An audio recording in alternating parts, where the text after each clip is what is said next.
Olá pessoal, tudo bem com vocês? Na videoaula de hoje nós vamos lidar com o módulo 113 e 114 da página 82 e o nosso tema hoje é proporção. Se você olhar no nosso material aí, você vai ver que a definição de proporção é que proporção é uma igualdade entre duas razões, ou seja, quando duas razões representam o mesmo valor, elas são proporcionais. Presta atenção.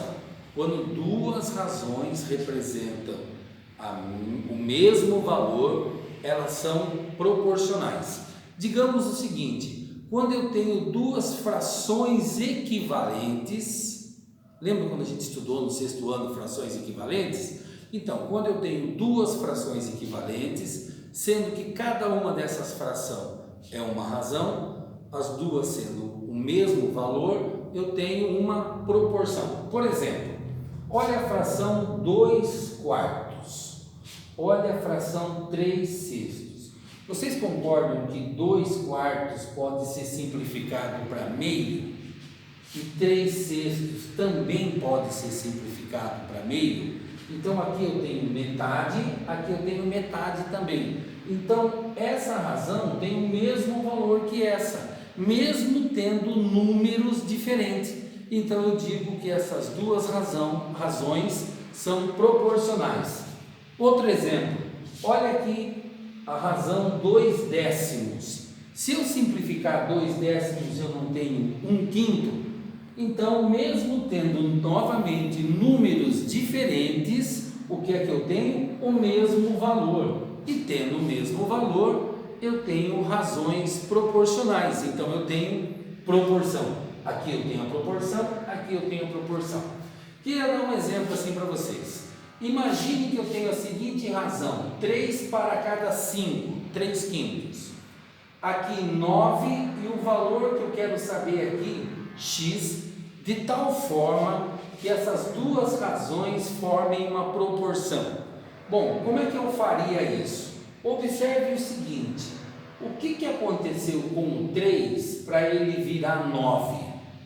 Eu não tive que multiplicar por 3? 3 vezes 3, 9. Se eu usar o mesmo critério aqui, multiplicando o 5 também por 3, eu vou descobrir que o x vale 15. Então, qual é o valor que eu tenho que colocar no lugar do x para que eu tenha uma proporção? 15. Neste outro exemplo, eu tenho a seguinte razão: 6/18 e quero encontrar um valor sobre 36 de tal forma que eu obtenha uma proporção.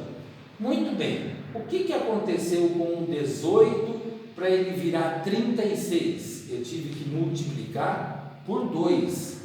O que eu tenho que fazer com o 6 para encontrar o valor de x? Também multiplicar por 2. E 6 vezes 2, 12. Então eu determino que o x tem que ser exatamente 12 para que eu tenha a proporção. Lembrando que a proporção é a igualdade de duas razões. Quando duas razões representam o mesmo valor, eu tenho a proporção. Agora nós vamos ver a nomenclatura, o nome dos elementos da proporção. Bem, pessoal, observe esta proporção aqui. 6 está para 8, como 3 está para 4.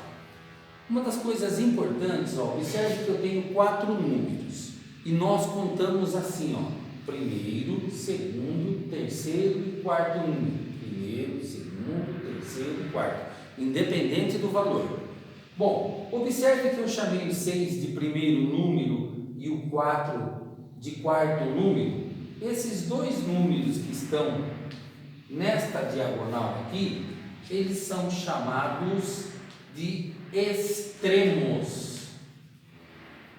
E os dois números que estão nesta outra diagonal aqui são chamados de meios, tá? Meios e extremos.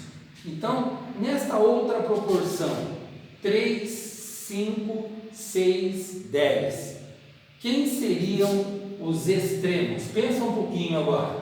Responde para mim, quem seriam os extremos? Aonde começa e aonde termina? Muito bem, o 3 e o 10 seriam os extremos. E quem seriam os meios? Como se fossem os números extremos e os números do meio.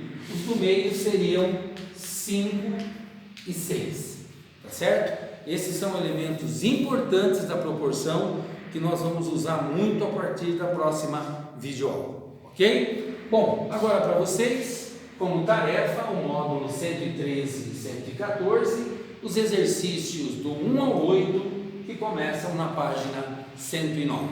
Muito obrigado pela atenção de vocês, fiquem com Deus e até uma próxima.